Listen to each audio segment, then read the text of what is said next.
Akkam jirtu daawwattoota Gamee Miidiyaa oduuwwan guyyaa irraan isinitti hima. Oduu keenya jalqabaatiin Oromiyaa keessatti guyyaa irraa balaa konkolaataatiin lubbuun namoota 26 darbuun gabaafame. Oduu keenya kan biraatiin nama siyaasaa beekamaa Itoophiyaa kan ta'e obbo Lidatuu Ayyaalaw Ameerikaa irraa gara Itoophiyaa deemuuf buufata xiyyaaraa Ameerikaa jiru yeroo deemutti akka hin deemne dhorkameen jira. Dhimma kanarratti gabaasa bal'aa dhageessu. Oduu keenya gama biraatiin immoo waraanni diinagdee Ameerikaa fi Chaayinaa gidduutti jalqabee jiru akkuma itti fufeetti jira.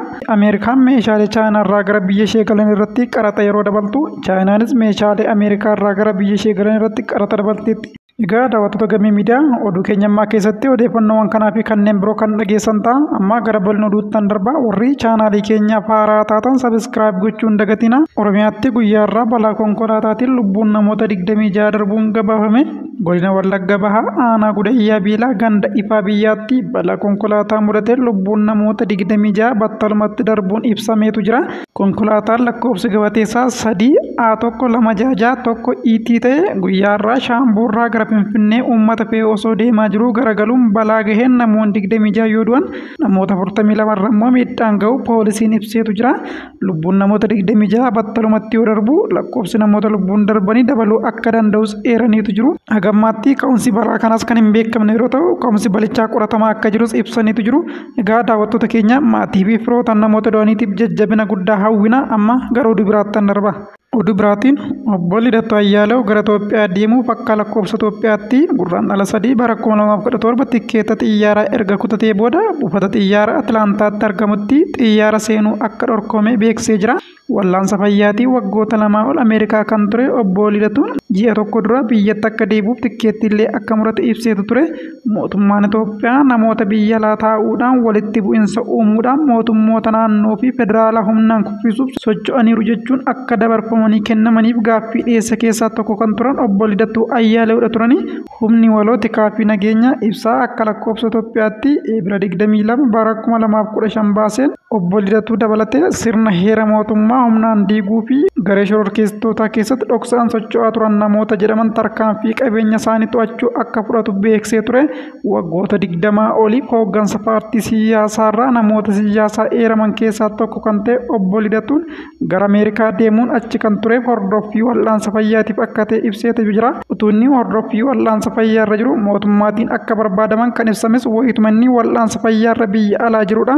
Humnoota finxaaleyyii fi shororkeessitoota waliin hojjechuun biyyattii keessatti rakkoon akka uumamu gurmaa'anii hojjechaa jiru jedhamuun namoota baay'ee shakkaman keessaa tokko kan ta'an obbo Lidatuu Ayyaalaw ibsa kenname keessatti maqaan isaanii eerame himannaa irratti dhiyaateef gara biyyaatti akka deebi'ullee yeroo sanatti dubbatetu ture. Obbo Lidatuun gara Itoophiyaa deemuuf buufata xiyyaaraa Ameerikaa Atlaantaa jiru yeroo deemutti dhorkamuu isaarraan kan ka'e utuu hin deemin hafeetu jira. Tikkeettiin koo kan mirkanaa'edha. Paaspoortiin kiyya ji'oota 11 itti aananiif kan tajaajiludha jechuun BBC'tti kan dubbate obbo Lidatuun yeroo buufata xiyyaarichaa gahutti imbaasii Itoophiyaa Ameerikaatti argamu dubbisee hayyama addaa otoo hin argatin imaluu akka hin dandeenye itti himamuus ibseetu jira. Buufata xiyyaaraa qaqqabee boordingi paas naaf qopheessuuf yeroo jedhanitti siisteemiin isaan dide kan jedhu obbo Lidatuun akka dhorkaan irra kaa'ame yeroo irratti himan hojii gaggeessaa daandii xiyyaaraa argeen dubbise jechuudhaanis yaada isaa ibseetu jira.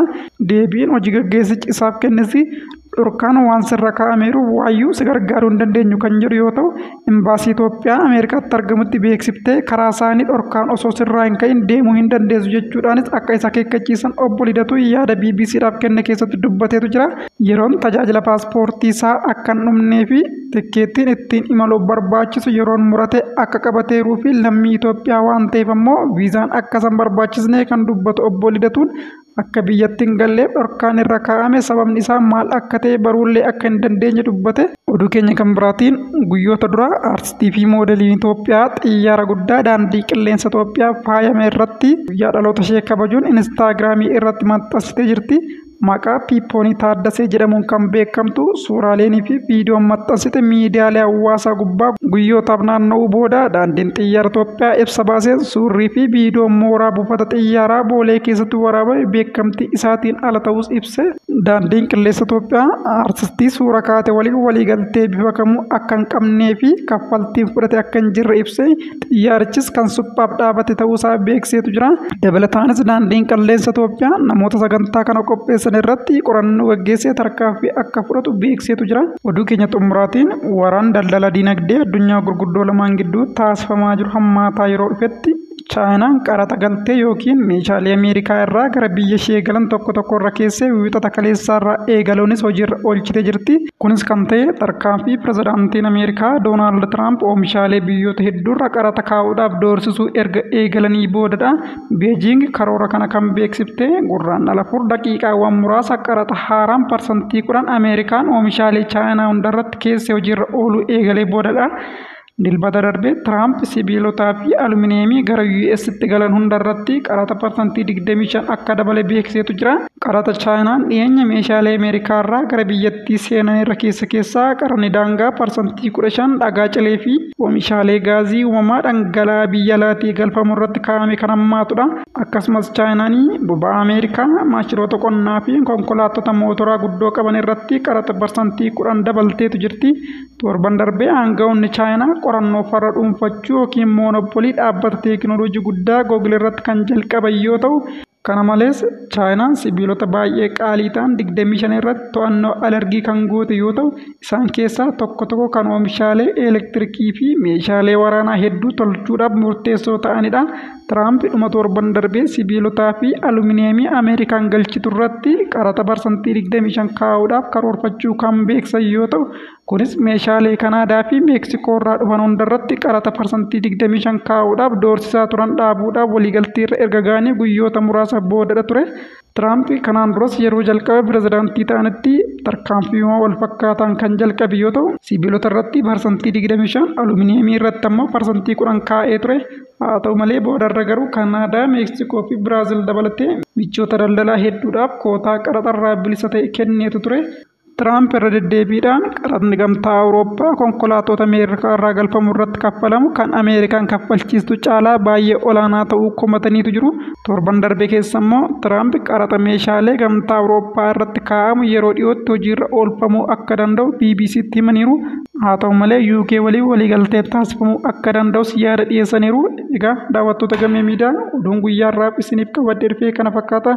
Warri chaanaalii keenya haaraa taatan sabiskiraayib gochuun dagatina.